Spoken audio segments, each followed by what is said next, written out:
అత్యుత్తమర్యాంకులే లక్ష్యంగా నారాయణ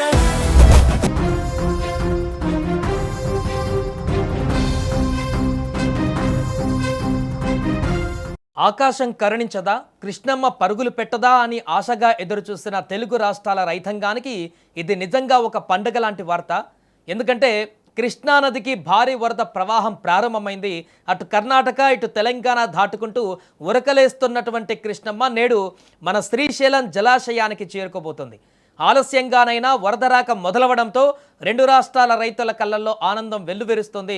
అసలు ఎగువన పరిస్థితి ఎలా ఉంది, శ్రీశైలానికి ఎంత వరద రాబోతుంది, మిగతా ప్రాజెక్టుల పరిస్థితి ఏంటి, పూర్తి వివరాలు కూడా మనం ఒకసారి తెలుసుకునేటువంటి ప్రయత్నం చేద్దాం. ప్రస్తుతం అలాగే శ్రీశైలం ప్రాజెక్టు యొక్క పరిస్థితి కూడా తెలుసుకుందాం. ముందుగా కృష్ణా బేసిన్లోని మహారాష్ట్ర, కర్ణాటక ప్రాంతాలలో గత కొద్ది రోజులుగా భారీ వర్షాలు కురుస్తున్నాయి. దీని ఫలితంగా ఎగువ ఉన్నటువంటి ప్రాజెక్టులన్నీ జలకలను సంతరించుకున్నాయి. ముఖ్యంగా కర్ణాటకలోని ఆల్మట్టి, నారాయణపూర్ జలాశయాలు దాదాపు గరిష్ట మట్టానికి చేరుకున్నాయి. దీంతో ఆల్మట్టి విషయానికి వస్తే ఇది పూర్తి స్థాయి సామర్థ్యం కేవలం 4 టీఎంసీల దూరంలో ఉంది. అంటే డ్యామ్ దాదాపు నిండిపోయింది. సో డ్యామ్ భద్రతను దృష్టిలో ఉంచుకొని అక్కడి నుంచి సుమారు 80,000 క్యూసెక్కుల భారీ వరద నీటిని దిగువకు విడుదల చేస్తున్నారు. సో అక్కడి నుంచి ఆ నీరు నారాయణపూర్ డ్యామ్కు చేరుకుంటుంది. నారాయణపూర్ కూడా నిండిపోవడంతో అక్కడి నుంచి ఏకంగా 84,300 క్యూసెక్కుల ప్రవాహాన్ని దిగువన ఉన్నటువంటి మన తెలంగాణలోని జూరాల ప్రాజెక్టుకు వదులుతున్నారు. సో పైన వర్షాలు ఇంకా కొనసాగుతుండడంతో ఈ వరద ప్రవాహం అనేది ఇంకా భారీగా కొనసాగుతుంది. రాబోయే రోజుల్లో కూడా మరింత పెరిగే అవకాశం ఉన్నట్టు స్పష్టంగా కనిపిస్తుంది. నారాయణపూర్ నుంచి వస్తున్న వరద నేరుగా తెలంగాణలో ఎంట్రీ పాయింట్ అయినటువంటి జూరాల ప్రాజెక్టును తాకుతుంది. 84,000 క్యూసెక్కులకు పైగా వరద వస్తుండడంతో జూరాల ప్రాజెక్టు అధికారులు కూడా వెంటనే అప్రమత్తమయ్యారు. మంగళవారం సాయంత్రం నుంచే జూరాల విద్యుత్ ఉత్పత్తి కేంద్రం ద్వారా 30,000 క్యూసెక్కుల నీటిని శ్రీశైలం వైపు విడుదల చేయడం ప్రారంభించారు. వరద ఉధృతి గంటకు పెరుగుతుండడంతో ఏ క్షణమైనా జూరాల క్రస్ట్ గేట్లు కూడా ఎత్తే అవకాశం ఉందని ఇంజనీరింగ్ అధికారులు చెబుతున్నారు. అదే జరిగితే జూరాల నుంచి నేరుగా శ్రీశైలానికి 1,00,000 క్యూసెక్కులకు పైగా నీరు చేరుకునేటువంటి అవకాశం ఉంది. మంగళవారం రాత్రి వరకు శ్రీశైలానికి వరద తాకిడి లేనప్పటికీ బుధవారం ఉదయం నుంచి శ్రీశైలం బ్యాక్ వాటర్స్లో జల సవ్వడులు మొదలవ్వబోతున్నాయి. తెలుగు రాష్ట్రాలకు గుండెకాయ లాంటిది శ్రీశైలం ప్రాజెక్టు. రాయలసీమకు, దక్షిణ తెలంగాణకు సాగునీటి అందించేటువంటి ప్రధాన వనరు కూడా శ్రీశైలం ప్రాజెక్టే.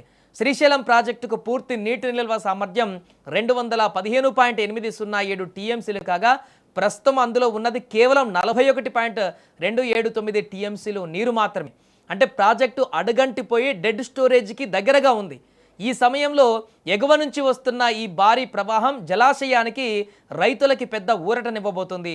ఒకవేళ ఆల్మట్టి, నారాయణపూర్, జూరాల నుంచి ఇలాగే మరొక వారం రోజుల పాటు వరద కొనసాగితే శ్రీశైలం సగం వరకు నిండేటువంటి అవకాశం ఉంటుంది.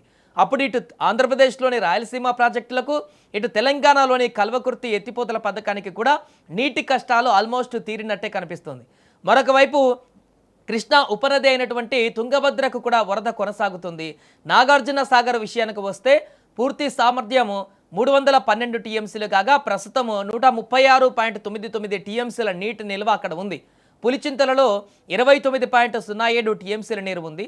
కృష్ణా బేసిన్కు వరదలు రావడం కాస్త ఆలస్యమైనప్పటికీ చివరికి కృష్ణమ్మ కనికరించింది. అటు గోదావరి బేసిన్లోని పోలవరం వద్ద వరద ప్రవాహం స్వల్పంగా తగ్గుముఖం పట్టినా ఇప్పుడు అందరి దృష్టి కృష్ణానదిపైనే ఉంది. రాబోయే 10 రోజులు ఎగువన వర్షాలు ఇలాగే కురిస్తే శ్రీశైలం, నాగార్జున సాగర్లు నిండుకుండలా మారడం ఖాయం. కరువు ఛాయల నుంచి బయటపడి రైతుల పొలాలు పచ్చగా కలకలడాలని కూడా ఆశిద్దాం. ఎట్టకేలకు కృష్ణానది ప్రవాహం కొనసాగుతుండడం, అది జూరాల నుంచి క్రమంగా దిగువన ఉన్నటువంటి శ్రీశైలం వైపు కూడా పరుగులు పెడుతున్నటువంటి సందర్భం.